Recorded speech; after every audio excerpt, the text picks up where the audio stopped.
बोले वृंदावन बिहारी लाल की जय। पवित्र पावन श्रावण मास की आप सभी भक्तजनों को हार्दिक शुभकामनाएं। आइए जानते हैं श्रावण मास में भोलेनाथ को प्रसन्न करने के लिए मंदिर में जाके आपको कैसे पूजा करनी है। मंदिर में आप जाते हैं, सर्वप्रथम मंदिर के दरवाजे पर ही जाके आपको प्रणाम करना चाहिए और वहां पर पहुंचकर सभी मूर्तियां यदि विराजमान है, पूरा शिव परिवार बैठा है, तो सबसे पहले गणेश जी को जल चढ़ाएं, फिर माता जी को जल चढ़ाएं, फिर कार्तिकेय जी को जल चढ़ाएं, फिर नंदीश्वर जी को जल चढ़ाएं, फिर पुनः जो भी बचे लोटे में वो भोलेनाथ पर पूरा जल चढ़ा देना चाहिए। इसी प्रकार जो भी आप सामग्री ले गए हैं, आप रोली ले गए हैं तो सबसे पहले गणेश जी को लगाएं, चंदन ले गए हैं तो सबसे पहले गणेश जी को लगाएं।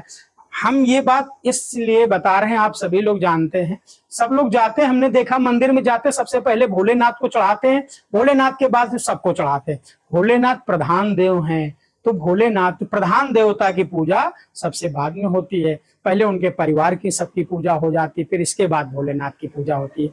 आप रोली ले गए हैं तो सबसे पहले सभी को लगा दें, सबसे बाद में।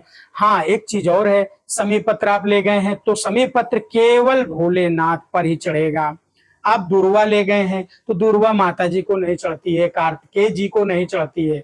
दुर्वा आप केवल गणेश जी को, नंदी जी को और भोलेनाथ को चढ़ाएं। आप बिल्व पत्र ले गए हैं तो बिल्व पत्र केवल भगवान भोलेनाथ को अर्पण करना है और बिल्व पत्र हमेशा पलट के चढ़ाया जाता है। चिकना वाला जो भाग होता है वो भोलेनाथ के ऊपर रहता है।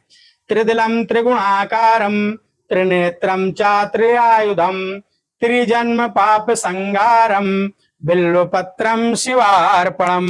आप भोग भी अर्पण करना चाहते हैं तो एक दोने में ही है, यदि आपके पास भोग तो पहले गणेश जी के पास, फिर माता जी के पास, फिर कार्तिकेय जी के पास, फिर नंदी जी के पास, फिर भोले जी के अर्घे में रख दीजिएगा। जल से आचमन करके मंदिर में जाएं। आप चाहे जितनी जल्दी में हो, कुछ समय बैठ के आपको बैठना चाहिए। 2 मिनट, 1 मिनट ओम नमः शिवाय जो भी मंत्र आप करते हैं उसका पाठ करना चाहिए। और आपको एक बड़ी बात बताते हैं, भोलेनाथ में लोग सावन में मंदिर जाते हैं, ओम नमः शिवाय, ओम नमः शिवाय, ओम शिवाय नमस्तुभ्यम, जो भी आप करते हैं ठीक है, वो आपकी श्रद्धा है।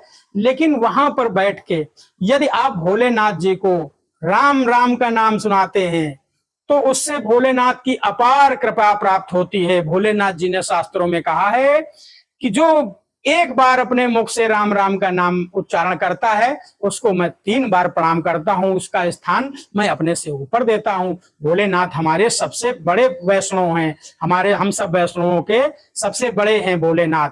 भगवान नारायण के सबसे परम प्रिय सेवक भगवान भोलेनाथ हैं। बोले हर हर महादेव की जय।